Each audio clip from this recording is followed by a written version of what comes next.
Hello friends, Jayashree किचनमध्ये तुमचं पुन्हा एकदा स्वागत. आणि फार दिवसानंतर आपला व्हिडिओ येत आहे. थोडं मोबाईलमध्ये प्रॉब्लेम होत होता, त्यामुळे व्हिडिओ करत नव्हते मी.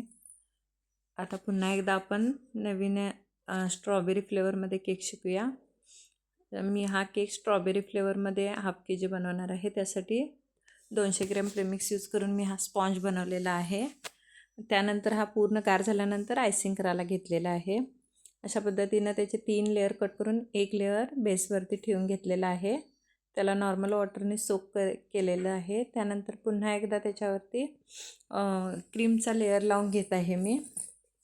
क्रीमचा लेअर लावल्यानंतर स्ट्रॉबेरी फ्लेवर असल्यामुळे मी स्ट्रॉबेरी फ्लेवरचा क्रश यूज करत आहे. स्ट्रॉबेरी क्रश घेऊन मी एक स्ट्रॉबेरी क्रशचा लेअर लावून घेऊन पुन्हा दुसरा लेअर सेम प्रोसेसने लावून घेत आहे. आणि जे साईडून गॅप आहे स्पॉन्जमध्ये ते फिलअप करून घेत आहे मी क्रीम लावून. त्यानंतर सेकंड लेअरसुद्धा मी सोक करून घेतलेला आहे.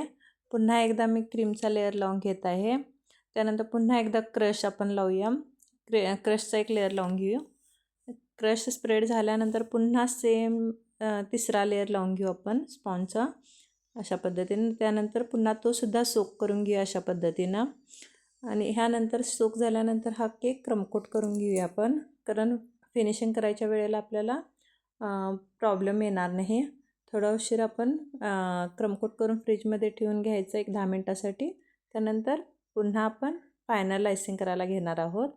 त्यानंतर अशा पद्धतीने केक माझा थोडा आयसिंग करून फ्रीजमध्ये ठेवलेला होता. त्यानंतर मी 10 मिनटानंतर केक पुन्हा घेतलेला आहे आयसिंग करायला.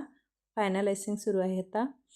अशा पद्धतीनं मी पॅलेट नाईफचा वापर करून क्रीम लावून घेत आहे केकला. अशा पद्धतीनं आपला केक होणार आहे आज. खूप छान आणि सुंदर होणार आहे केक. आणि कस्टमाइजसुद्धा आहे हा केक. आमच्या केकमधलेच त्याने फोटो सिलेक्ट केलेला आहे.